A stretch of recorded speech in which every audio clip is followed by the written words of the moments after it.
Now, what's the other product you have here? Well, the next one is the Micro Eclipse, and this is our single cam offering. The adjustability is the biggest thing, and we do have an inner cam here, so we're not buying anything to change the draw length. It can be done on the kitchen table just like the other ones. But this bow only has 5.5 inches of draw length adjustability. Single cam, we're limited with what we can do on one cam. And we have a draw stop that effectively has to be moved.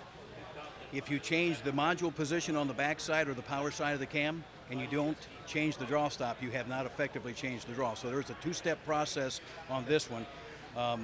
The good news is that this bow is as quiet as anything I have ever heard, seen, shot myself. There is nothing comes through this. This is one of engineering marvels at PSE. This bow is not as aggressive. It doesn't have the two cans, so it's not that aggressive, hard shooting draw that the Micro Eclipse is. Or I'm sorry, this is the Micro Eclipse, the Micro Adrenaline. Excuse me. Edit that out. We'll take care of that. But it does have the nice smooth single cam, and single cams have etched their place in archery history and in the archery shooting public's eye, and it is a very, very viable shooting system. And it does still carry over the 4 sight mounting holes, the slimline grip, and this is an ergonomic grip. We call it a biochemical ergonomic slim throat grip, and it's just a fancy way of saying that your hand goes in the grip the same way every time. And most people are not aware that the bigger the grip, the more surface area, the more you have a chance to alter or torque the bow.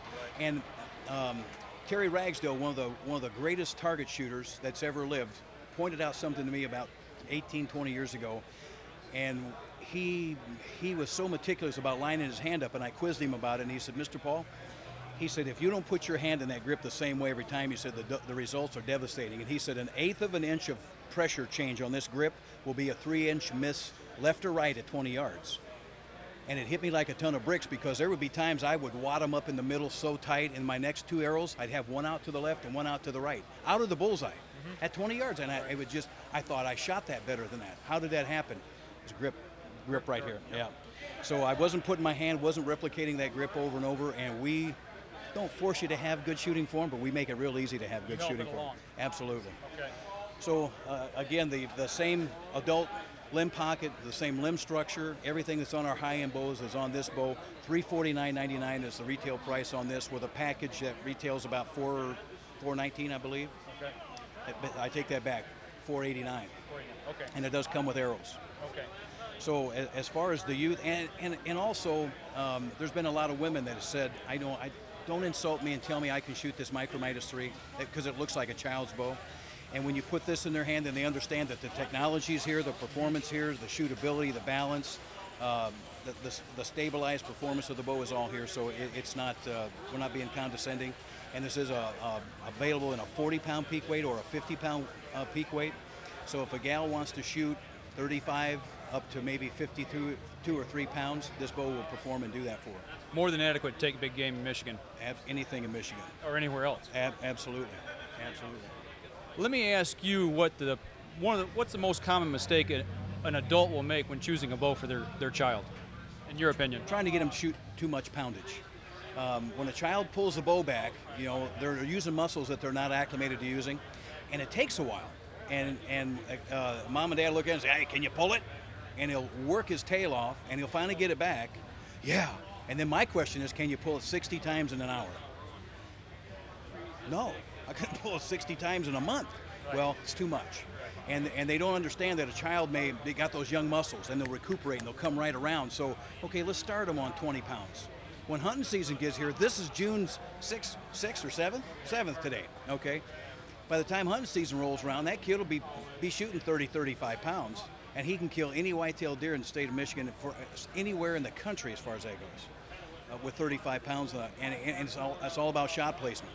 It's not about how much macho pounds you can pull. It's about putting that arrow right behind their shoulder, sliding it through the ribs with a nice cut-on contact broadhead for light poundage, and it's all shot placement. So parents, two mistakes. Number one is poundage, second one is draw length, and they try to get a kid overextended. They try to get them too long a draw, and it's essential that when that child draws, that string comes back and stops right at the front of their face and not back here on their cheek.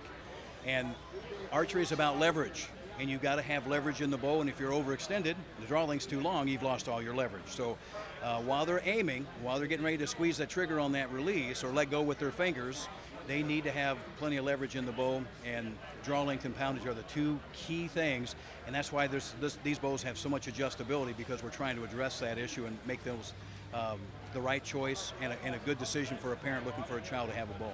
You think the reason they have them maybe overdraw is because they're looking for something that they can grow into and they don't want to buy something smaller?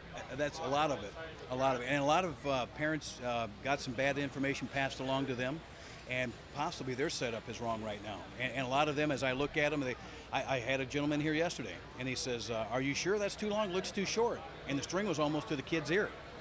And I said, where do you anchor? Oh, just like that.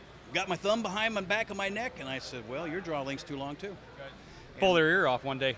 Absolutely, and it's it's a common mistake. And if in adult archery, the biggest thing I've seen in the last 20 years is people being overextended, having too long a draw. It's almost a curse. And then when you show somebody what they can do and how they can shoot with the proper draw length, they'll look around sometimes and they got this big grin on their face. They wonder who's shooting their bow because they've never shot that good. And now all of a sudden archery's fun.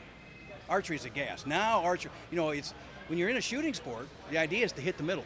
You want to hit what you're aiming at. And when you can start dropping arrows in 50, 60 yards and you see somebody go from, well, I'd never shoot past 20 yards ever. And they expand that effective range, 20, 30 yards. My God, it's so much fun. And people just stand there amazed. You can do that with a bow and arrow? Oh, you ain't seen nothing yet. And as that confidence builds, people say, well, that's unethical. I wouldn't shoot that far at a white-tailed deer. That's not the point. The point is that if you can do that in a target range, when that deer walks out 12 yards, your confidence is soaring up in the stratosphere, and there's no way. You have so much confidence. It's easy. You pick a spot, that trigger clicks, and we're not looking after a wounded animal. We're recovering a dead one. Right. And that's paramount. Well, and bow hunters, I'll say this, it needs to be said, I think. I get guys that I start trying to educate them, try to give them better information to help them make better decisions when they're buying new product, and they say, well, I'm just a bow hunter. I don't need all that fancy stuff. I don't need to be that. Wait. You're shooting at a target that's living and breathing. Who cares if we miss and poke a hole in a piece of plastic or rubber or paper?